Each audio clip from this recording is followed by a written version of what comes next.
Hey guys, this is Gina doing a very quick review today on the California costumes. This one is called the Haunted Beauty, and just for a frame of reference, this is a size 12 to 14. So something that my daughter wore last year. Basically, it's two pieces, so even the chains and everything, that's just part of the first one that you just put it over the head. So there's no zippers or anything, just over top the head. And then the second part, which has got the arms as well as the hoodie, and it's got the little veil that comes down, that is a separate piece.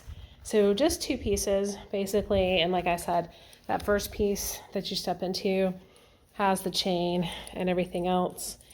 And you know, my daughter wore something underneath this to go out, so that might be something that you'll want to do as well, either shorts or some pants. So anyway, but it's a really fun costume, pretty simple, and hope that helps.